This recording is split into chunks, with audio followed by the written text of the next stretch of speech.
I never thought I'd hear those words from my own daughter's mouth. Not after everything I've done for her. Not after all these years. Let me start from the beginning. I'm Richard, 65 years old, and I've lived a good life by most standards. I worked hard as an engineer for over 40 years, saved carefully, and managed to build a comfortable retirement for myself. My wife, Sarah, passed away 7 years ago. Cancer took her far too quickly.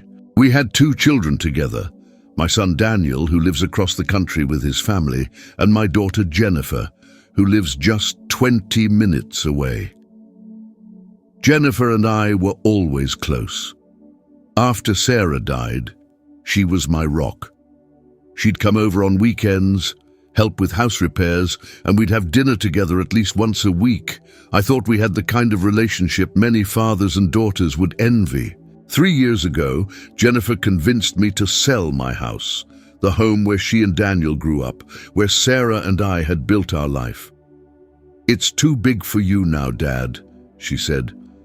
"The maintenance is too much. You should downsize, put the money toward your retirement and move somewhere easier to manage." It made sense. The house was becoming difficult for me to maintain on my own. The stairs were getting harder to climb each year, and the yard work was becoming more of a burden than a pleasure. So I sold it, making a decent profit in a good market. Jennifer suggested I move into the apartment above her garage. "It'll be perfect," she said. "You'll be close enough that we can help each other out, but you'll still have your independence." Her husband Mark agreed, and their children, my grandchildren Emma and Lucas, were excited about having Grandpa so close. The apartment was small but comfortable, a bedroom, bathroom, kitchenette, and a small living area. I paid for renovations to make it more suitable, spending nearly $45,000 to add better insulation, update the bathroom for accessibility, and install a proper HVAC system. I also agreed to pay $200 a month in rent, which Jennifer insisted was well below market value for the area. I didn't argue. I was happy to help them with their mortgage while having my own space. For the first year, things were good. I had dinner with them a few times a week. I'd watch the grandkids when Jennifer and Mark went out. I fixed things around the house, taught Lucas how to use tools, and helped Emma with her math homework. I felt useful, valued, and part of the family. But slowly, things began to change. The dinner invitations became less frequent. When I did join them, conversation seemed strained. Mark, who had always been cordial if not warm, started making subtle comments. "Must be nice to be retired while the rest of us still have to work," he'd say with a laugh that didn't reach his eyes. Or, "The garage apartment was the best investment we ever made," followed by a wink to Jennifer. I started to notice other changes too. Jennifer would come up to check on me, but her visits felt more like inspections than family time. She'd glance around, noting if I'd washed my dishes or if my bed was made. "Just making sure you're doing okay, Dad," she'd say when I caught her eyeing my medication organizer. Then there were the suggestions. Maybe I should consider getting rid of more of my things. The apartment was getting cluttered. Perhaps I didn't need to drive so much. Wouldn't I prefer if they took me to my appointments? Had I updated my will recently? Just practical matters, of course. I'm not naive. I know aging parents can become burdens. I saw it with my own father, and I swore I'd never put my kids through that. I've always been independent and intended to remain so for as long as possible. I have a good pension, substantial savings, and my health has been reasonably good despite the normal issues of aging. I take a few medications for my heart and blood pressure, but nothing that affects my mental faculties or ability to care for myself. Last month, Jennifer started talking about a retirement community across town.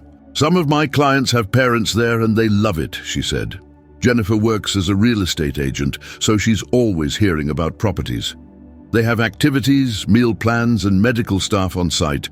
I think you'd really enjoy it. I visited the place to be polite. It was nice enough, but not for me, at least not yet. It was also expensive. The affordable units, Jennifer pointed out, would quickly drain my savings, leaving me dependent on my children within a few years. When I mentioned this, Jennifer seemed frustrated. "Dad, it's about your quality of life, not the money," she said. "Besides, you don't need to save so much anymore. What are you saving it for if not to make your final years comfortable?"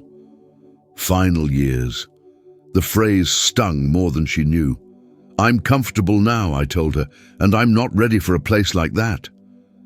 After that, there was a distance between us. Our weekly dinners dwindled to once a month, and even then the atmosphere was tense. Mark barely spoke to me, and Jennifer seemed irritated by my presence. Only the grandkids, now 10 and 13, still seemed genuinely happy to see me. Last week I caught a nasty cold. Nothing serious, but at my age, even a cold can knock you down for a few days. Emma brought me soup after school, and Lucas stopped by to show me his science project. Their visits were bright spots in my feverish haze. On the third night of my cold, I was drifting in and out of sleep when I heard my apartment door open. Through barely opened eyes, I saw Jennifer and Mark enter. I was about to greet them when I realized they thought I was asleep.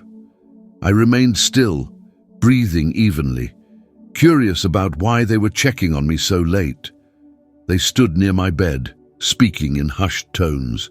"He looks worse than I expected," Mark said. "The kids said he's been coughing a lot," Jennifer replied. "I'm worried this could turn into pneumonia at his age." "Maybe this is the opportunity we've been waiting for," Mark said, his voice even lower. "If he gets worse, we could convince him the retirement home is the only option." "I don't know," Jennifer sounded uncertain. "He's still pretty adamant about staying independent." "Jen, we've talked about this. The housing market is hot right now. If we convert the garage and apartment into a proper guest house, we could increase the property value by at least $150,000. Plus, we'd have somewhere nice for my parents to stay when they visit, instead of putting them up in a hotel."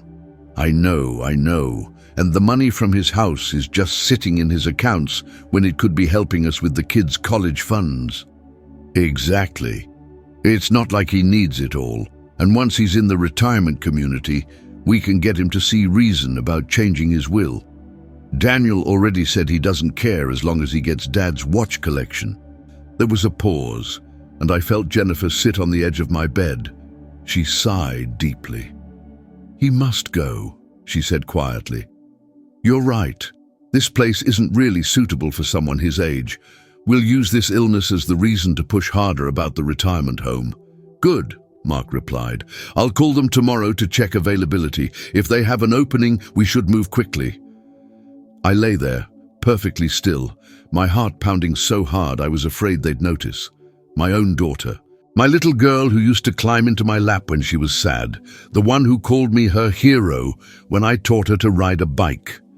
Now she was plotting to move me out, to take what remained of my assets, to diminish my final years for her financial gain. After they left, I couldn't sleep. I sat up in bed, my cold forgotten in the face of this betrayal. I remembered my phone on the nightstand had been recording. I'd been using a sleep app to track my coughing at night. I picked it up with trembling hands. The app had captured everything. I listened to the recording twice, still unable to believe what I was hearing. Then, after a long night of reflection, I made my decision. I would not confront them immediately. No, this required a different approach. The next morning, I got up early and made myself presentable despite still feeling under the weather. I sent a message to our family chat, which includes Jennifer, Mark, Daniel and his wife Melissa, and a few close cousins who are like siblings to me. I asked if everyone could make time for a video call that evening, saying I had important family news to share.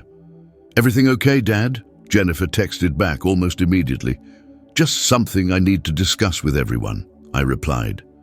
Throughout the day, I received concerned messages. Daniel called, worried that my health had taken a turn for the worse. I assured him I was fine, just dealing with a cold, and that the news wasn't about my health. Jennifer came to check on me around lunchtime, bringing soup and acting unusually solicitous. "You seem better today," she said, studying my face carefully. "I am," I replied, maintaining a neutral expression, "looking forward to our family call tonight." "About that," she said, arranging my pillows unnecessarily. "What's this all about? You're making everyone worry." "Nothing to worry about," I said. "Just something I want to discuss with the whole family present." She left, looking unsettled, which was precisely what I intended. I spent the rest of the day preparing, getting my thoughts in order, and making sure the recording was ready. At 7 p.m. sharp, I initiated the video call from my laptop. One by one, the faces of my family appeared on screen. Daniel and Melissa from their home in Oregon, my nephew Steve and his wife from Chicago, Jennifer, Mark, and the grandkids from their living room downstairs. "Thanks for making time for this call," I began, my voice steadier than I expected. "I know it was short notice." "Dad, you're scaring us," Daniel said. "What's going on?" "I had an interesting experience last night," I said. "Jennifer and Mark came to check on me while I was sick, thinking I was asleep." I saw Jennifer's expression change instantly. She knew. "Dad," Jennifer interrupted, a nervous laugh escaping her lips. "You were feverish last night. I don't think—" "I wasn't feverish," I said firmly. "And I wasn't asleep. I heard everything." Mark shifted uncomfortably, exchanging a glance with Jennifer. The others on the call looked confused. "What's going on?" Daniel asked. "What did you hear?" "I'll let you all listen for yourselves," I said, and clicked the button to play the recording I'd prepared. The room went completely silent as Jennifer and Mark's voices filled the call. Their words were clear, unmistakable, damning. Jennifer's final statement, "He must go," seemed to echo even after the recording ended. Daniel's face had hardened into a mask of anger. Melissa had her hand over her mouth. My nephew Steve was shaking his head in disbelief. Jennifer was pale, tears already forming in her eyes. Mark looked like he wanted to disappear. "You said what?" Daniel finally broke the silence, his voice cracking with emotion. "You're trying to push Dad out for property value, for college funds? Are you serious?" "It's not what it sounds like," Mark began, but his voice faltered under the collective glare of the family. "I think it's exactly what it sounds like," Melissa said coldly. "You two have been planning to ship Richard off so you can profit from his apartment." Jennifer was crying openly now. "Dad, please, you don't understand. We were just discussing options. We're worried about you living alone." "I'm not living alone," I said quietly. "I'm living on your property, paying rent, and apparently being evaluated for my usefulness and financial potential." "Uncle Richard," my nephew Steve cut in, "you know you're welcome to come stay with us in Chicago. We have the space, and we'd love to have you." "Thank you, Steve," I said sincerely, "but I'm not looking for a new place to live. I'm looking for honesty from my daughter." I turned my attention back to Jennifer, who was wiping tears with the back of her hand. "I never thought I'd hear you speak about me that way, like I'm a problem to be solved, a resource to be extracted." "Dad, that's not fair," Jennifer protested weakly. "Not fair?" Daniel's voice rose. "Not fair is plotting against our father. Not fair is treating the man who raised you like he's a burden. Not fair is planning to manipulate his will behind his back." Mark finally found his voice. "Look, this is being blown out of proportion. We were just talking about using my illness as leverage to force me into a retirement home," I finished for him. "About converting my apartment, which I paid to renovate, into a guest house for your parents. About accessing my savings for your children's education." The grandkids, who had been sitting quietly on the couch during this exchange, were now looking between their parents and the screen with wide, confused eyes.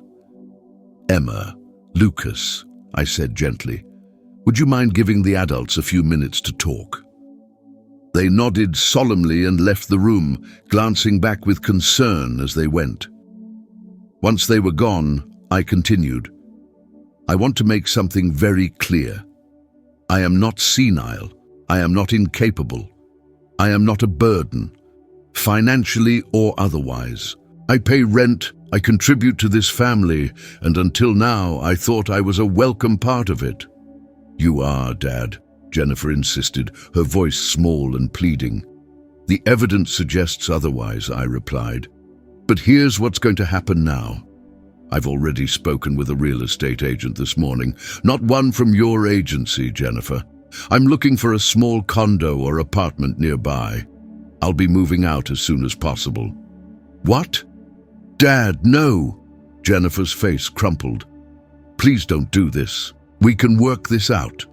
I've also updated my will, I continued steadily. Daniel, you'll still get my watches, as you've always wanted. But there are other changes that reflect my current understanding of this family's dynamics. Mark's face darkened, but he remained silent. You don't need to move out, Jennifer pleaded. This is just a misunderstanding. We love having you here. A misunderstanding, I repeated. Jennifer, you literally said he must go. Those were your exact words. There's no misinterpretation possible. Daniel cleared his throat. Dad, I think you're making the right call, and for what it's worth, Melissa and I would be happy to have you come stay with us for a while if you need time to find the right place. Thank you, son, I said. I'll keep that in mind. I looked back at Jennifer and Mark, who sat in stunned silence. I'm not angry, I said, surprised to find it was mostly true. I'm disappointed and sad. I thought I raised you to be better than this, Jennifer. I thought our relationship meant more. It does, Dad, she whispered. Please don't do this. The decision is made, I said firmly. I'll be out within 30 days. You'll have your garage apartment back to renovate as you wish. Uncle Richard, my nephew Steve interjected again. Are you sure about this? It's a big change. I'm sure, I nodded. It's time for me to be fully independent again, to live somewhere where I'm valued for who I am, not what I own or what I can provide. Jennifer was sobbing now, her shoulders shaking. Mark put an arm around her, but his expression was guarded, calculating. There's one more thing, I said. Emma and Lucas. I love those kids, and this situation is not their fault. I want to maintain my relationship with them. They're welcome to visit me in my new place any time, and I hope you'll allow that. Jennifer nodded through her tears. Good, I said. Then unless anyone has anything else to add, I think we're done here. Dad, Daniel said, I'm coming out there next weekend. I want to help you look at places. Make sure you get something that works for you. I'd appreciate that. I smiled slightly. After a few more awkward exchanges, I ended the call. The silence in my small apartment was absolute. I sat there for a long time, letting the reality of what had just happened wash over me. I had exposed my daughter's betrayal to our entire family. I had decided to leave the home I thought would be my last. I had changed the course of our family relationships forever. Was it harsh? Perhaps. But at my age, I've learned that sometimes clarity is more important than comfort. Sometimes you have to stand your ground, even when, especially when, it's your own family trying to move that ground from under your feet. The next morning, there was a knock at my door. I opened it to find Emma standing there, her young face serious and troubled. Grandpa, she said, Mom's been crying all night. Dad's really mad. Are you really moving away because of what they said? I invited her in and sat her down. Sometimes adults make mistakes, I explained gently. Your mom and dad said some things that hurt me deeply. I think it's better if I have my own place now. But we'll still see you, right? Her voice was small, afraid. Of course, I assured her, giving her hand a squeeze.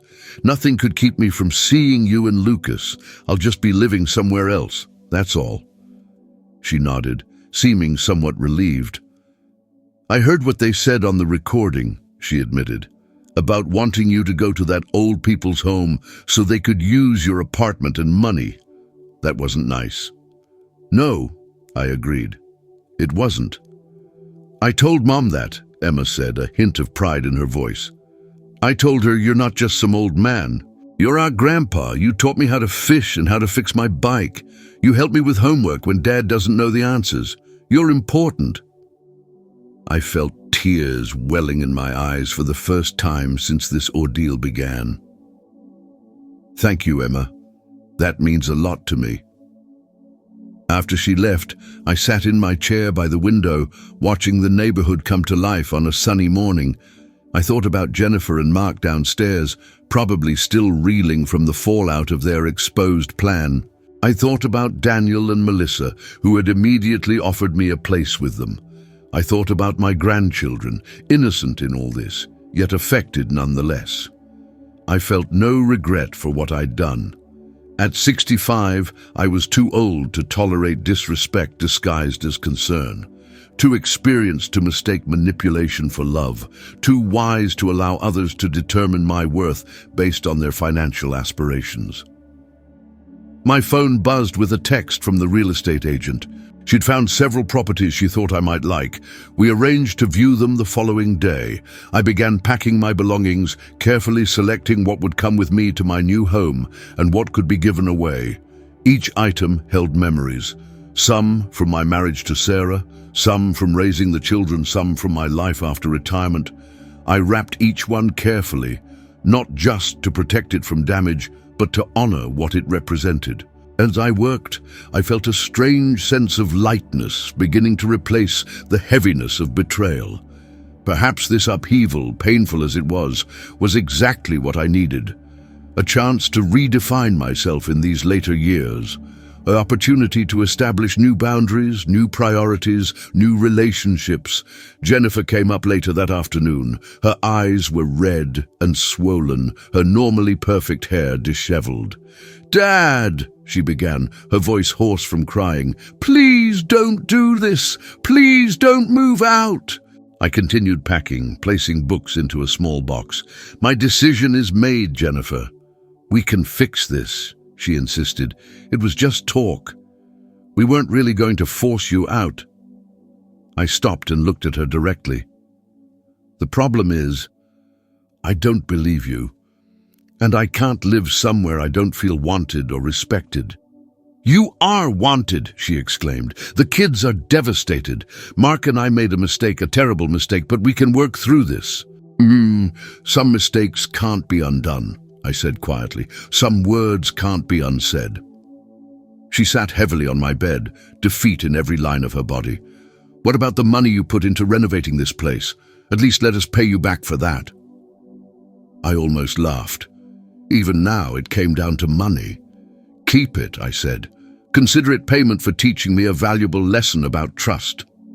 "That's not fair," she protested weakly. "Life rarely is," I replied. "But you know what? I'm grateful in a way. If I hadn't heard you and Mark talking, I might have continued living here, blind to how you really saw me. I might have ended up in that retirement home, my savings depleted, my independence gone, all according to your plan." She flinched at my words, but didn't deny them. "I've lived a good life, Jennifer. I worked hard. I saved carefully. I raised 2 children I was proud of. I'm still capable, still independent, still have a lot of life to live. And I intend to live it on my terms, not as someone's inconvenient father who needs to be managed." "I love you, Dad," she whispered. "Despite what you heard, I do love you." "I believe that you think you do," I said gently. "But love without respect isn't love at all." She left soon after, no closer to changing my mind than when she arrived. I continued packing, my resolve strengthening with each item I placed in the boxes. That evening, I received a call from Daniel. "How are you holding up, Dad?" he asked. "I'm doing okay," I said, "getting things in order for the move." "Jennifer called me," he said. "She's pretty broken up." "I imagine she is. She wanted me to talk to you, convince you to stay. I told her I wouldn't do that. You have every right to leave after what they said." "Thank you for understanding," I said, grateful for his support. "But Dad," Daniel continued, "I do think you should know something. Jennifer may have been wrong, very wrong, in how she handled this, but I don't think her concern for you is entirely fabricated. Last time I visited, I noticed you seemed more forgetful than usual. You repeated the same story twice in one dinner. You forgot where you put your glasses 3 times. I paused, taking in Daniel's words. We all forget things sometimes, I said defensively. That doesn't mean I need to be put in a home? Of course not, Daniel agreed quickly. I'm not suggesting that at all. I'm just saying that maybe Jennifer's concern started from a real place, even if she and Mark took it in a terrible direction. I sighed, running my hand through my thinning hair. Maybe, but that doesn't excuse what they were planning. Using my cold as leverage, talking about my money like it was already theirs, discussing my will behind my back. No, it doesn't, Daniel agreed. They crossed a line, and you have every right to be hurt and angry. I don't want you to think Jennifer never cared at all. People can do wrong things, even when they start with right intentions. After we hung up, I sat in the growing darkness of my apartment, turning Daniel's words over in my mind. Had I been more forgetful lately? Maybe. I'm 65, not 25. But nothing that warranted the kind of intervention Jennifer and Mark were planning. The next day, the real estate agent showed me 3 properties.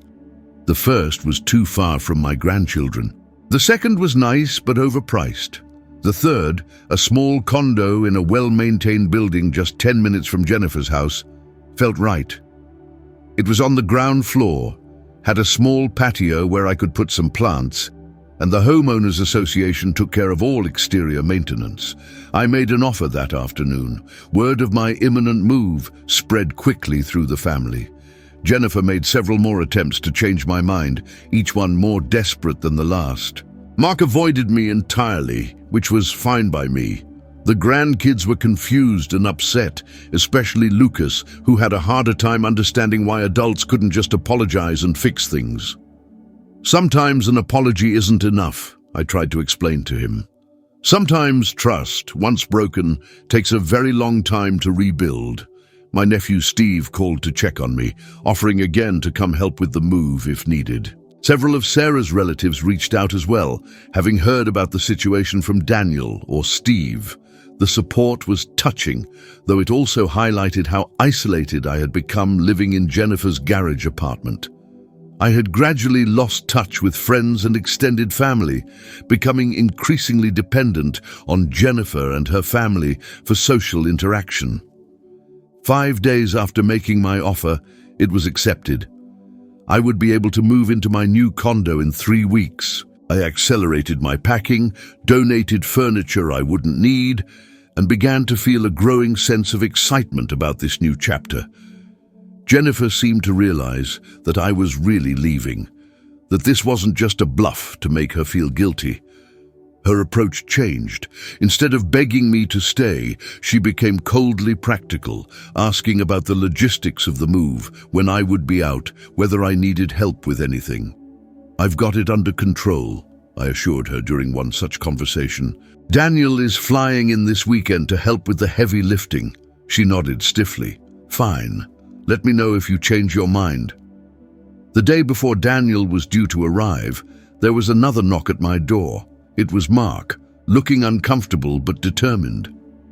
Can I come in? He asked. I hesitated, then stepped aside to let him enter. He stood awkwardly in the center of the room, surveying the boxes and half-empty shelves. I owe you an apology, he said finally. What Jennifer and I discussed that night was wrong. We should never have talked about you that way, especially not in your own home.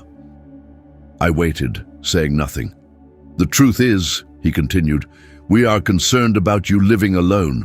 We've noticed changes, small ones but concerning, and yes, we also talked about the financial aspects, which was inappropriate. But our main concern has always been your well-being. My well-being, I repeated skeptically. Is that why you were planning to use my illness to manipulate me? Why you were discussing my will as if I were already gone? Why you were calculating the property value increase if you converted my apartment. Mark had the grace to look ashamed. We got carried away. We mixed up legitimate concerns with financial considerations, and that was wrong. Yes, it was, I agreed, and that's why I'm leaving. I need to be somewhere where my well-being isn't tied to someone else's financial plans. I understand, Mark said, surprising me. I don't blame you for leaving, but I want you to know that despite what you heard, we do care about you. Jennifer is devastated by all this. She feels like she's lost her father. She hasn't lost me, I said quietly. She's just lost control over me. There's a difference. Mark nodded slowly. Fair enough. I just hope that in time you can forgive her, forgive us, and we can rebuild the relationship. That will depend on Jennifer, I said, on whether she can see me as a person deserving of respect and autonomy, not just as her father who needs managing. After Mark left, I sat thinking about our conversation. It was the closest thing to a genuine apology I'd received since this all began. It didn't change my decision to leave, but it did ease some of the knot of anger and hurt I'd been carrying. Daniel arrived the next day, and together we began the process of moving my belongings to the new condo. Jennifer offered to help, but I declined, preferring the simpler dynamic with just Daniel and me. She's really broken up about this, Dad, Daniel said, as we drove to the condo with a car full of boxes. I know she handled it badly, but I think she genuinely regrets what happened. I'm sure she does, I replied, but regret doesn't automatically rebuild trust. No, it doesn't, he agreed, but it's a start. The new condo was bright and airy, with large windows letting in plenty of natural light. Daniel helped me arrange the furniture we'd brought and made a list of items I'd need to purchase.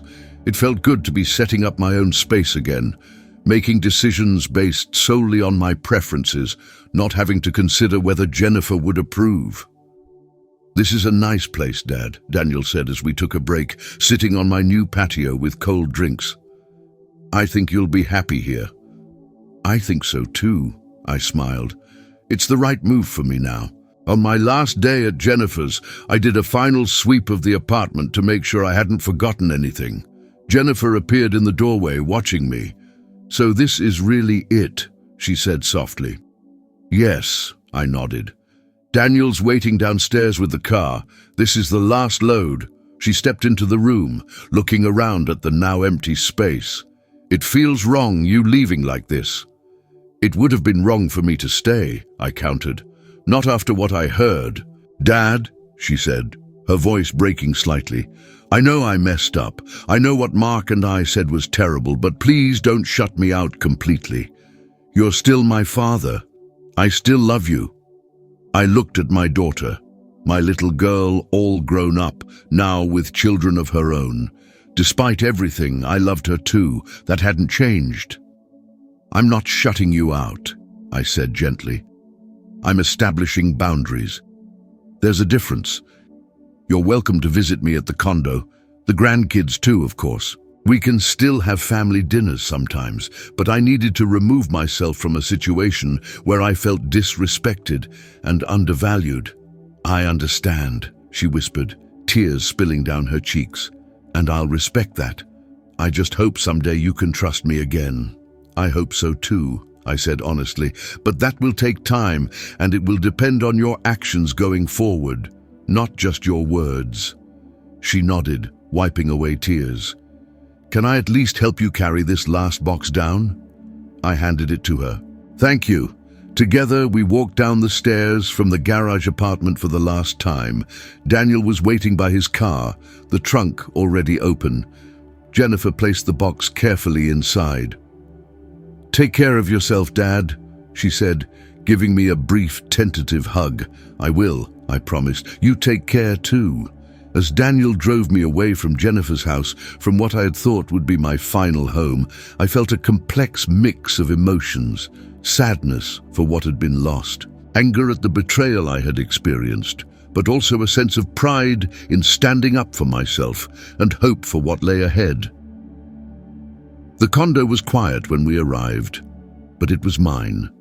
My own space where I could live with dignity, making my own decisions, answering to no one but myself. That evening, after Daniel had gone back to his hotel, I sat on my new patio watching the sunset. My phone buzzed with a text from Jennifer. "The kids want to know if they can visit you this weekend. Would that be okay?" I smiled slightly as I typed my reply. Of course, I'd love to see them. It was a small step, but perhaps the beginning of a new kind of relationship, one based on mutual respect rather than dependence and obligation. One where I was valued for who I was, not what I could provide or what I might leave behind. As darkness fell, I felt at peace with my decision. At 65, I had learned a painful but necessary lesson. Sometimes the people we love the most are the ones who hurt us the deepest. But I had also learned something about myself, that I was stronger than I knew, more resilient than even I had believed. "He must go," Jennifer had whispered that night, thinking I was asleep. She had been right, though not in the way she intended. I needed to go, not to a retirement home where I would slowly fade away, but to a place of my own choosing, where I could continue to live fully, independently, and with dignity. And that's exactly what I had done. 2 months have passed since I moved into my condo, and much has changed. My new home has become a true sanctuary, a place where I set the rules, make my own decisions, and answer to no one but myself. I've decorated it with cherished mementos from my life with Sarah, photos of the grandchildren, and a few new pieces that reflect this fresh chapter in my life. The complex where I live has a community center where residents gather for coffee each morning. I've made several new friends, other retirees who understand this stage of life and the challenges it brings. We play cards on Tuesday nights, and I've joined a book club that meets monthly. My social circle, which had shrunk during my time at Jennifer's, is expanding again. I've also reconnected with old friends and colleagues. Last week, I had lunch with Howard, my former office mate from the engineering firm. We laughed about old times and made plans to attend a baseball game together. Next month, I'm meeting up with my college roommate who's passing through town. These connections remind me that I'm still very much a part of the world, still capable of meaningful friendships and experiences. As for family, well, that's more complicated. Daniel calls regularly, checking in to make sure I'm adjusting well to my new living situation. He and Melissa are planning to visit with their children during spring break, and I'm looking forward to showing them around my new neighborhood. My relationship with Jennifer remains strained but is slowly healing. The grandkids visit most weekends, sometimes with Jennifer, sometimes dropped off by Mark. Emma and I have started a small container garden on my patio, tomatoes, herbs and flowers that brighten the space and give us a project to work on together. Lucas brings his homework, and we sit at my kitchen table just like we used to. Jennifer herself is making efforts. She brings homemade meals sometimes, asks about my new friends, seems genuinely interested in my life here. She's careful not to overstep, to respect the boundaries I've established. I can see her trying, and I appreciate it, even if the trust isn't fully rebuilt yet. Mark and I maintain a polite distance. He comes inside only briefly when dropping off or picking up the kids, making small talk about the weather or sports, nothing more. It's awkward, but manageable. Last Sunday, Jennifer invited me to dinner at their house, the first such invitation since I moved out. I accepted with some trepidation. Would it be uncomfortable? Would old resentments surface? I arrived with a bottle of wine and a dessert I'd picked up from the bakery down the street from my condo. The house looked the same, but it felt different being there as a visitor rather than a resident. Emma and Lucas greeted me enthusiastically, showing me their latest school projects and achievements. Mark was cordial, taking my coat and offering me a drink. Jennifer seemed nervous, checking the food frequently, asking repeatedly if everything was to my liking. "Relax," I told her gently. It's just dinner. But of course, it wasn't just dinner. It was an attempt at reconciliation, a step toward redefining our relationship. The meal was pleasant enough. We talked about safe topics, the kids' activities, my new book club, Daniel's upcoming visit. No one mentioned the recording or the circumstances of my departure. That conversation would come eventually, I knew, but not tonight. Tonight was about seeing if we could still be a family in some form. As I was preparing to leave, Jennifer walked me to the door, lingering as if she had something important to say. "Dad," she began hesitantly, "I've been thinking a lot about what happened, about what Mark and I said that night." I nodded, waiting for her to continue. "I want you to know that I'm ashamed of how we talked about you. It was disrespectful and hurtful, and I regret it deeply." "Thank you for saying that," I said. "It means a lot to hear you acknowledge it."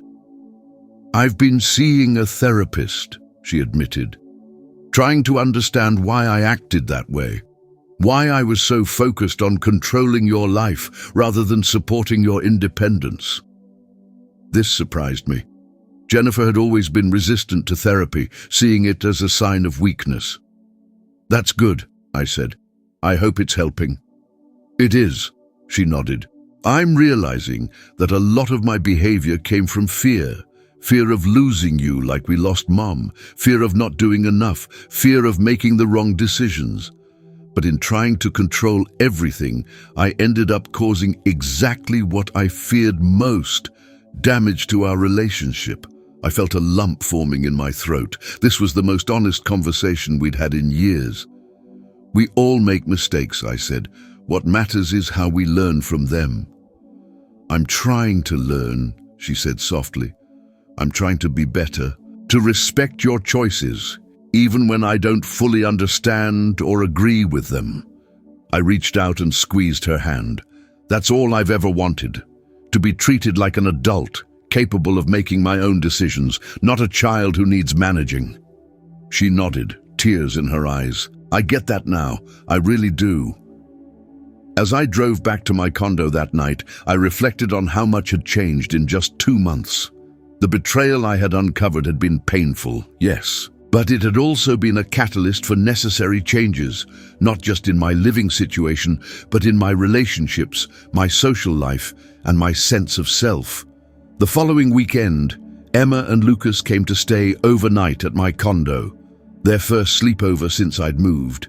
We made pizza from scratch, played board games, and stayed up later than Jennifer would probably approve of. In the morning, we walked to the farmer's market down the street and bought fresh fruit for breakfast. "I like your new place, Grandpa," Lucas said as we walked back. "It suits you." "Thanks, buddy," I smiled. "I like it too." "Mum seems happier when she comes to visit you here," Emma observed thoughtfully. "Less stressed than when you lived with us." Out of the mouths of babes. Perhaps she was right.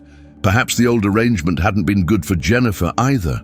Perhaps we had all become tangled in a web of unspoken expectations and resentments that needed to be cleared away.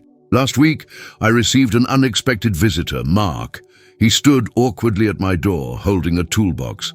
"Jennifer mentioned your garbage disposal was making strange noises," he said. "I thought I could take a look at it." It was a peace offering of sorts. Mark wasn't good with words, but he was good with tools. This was his way of trying to make amends. "Come in," I said, stepping aside. "Coffee?"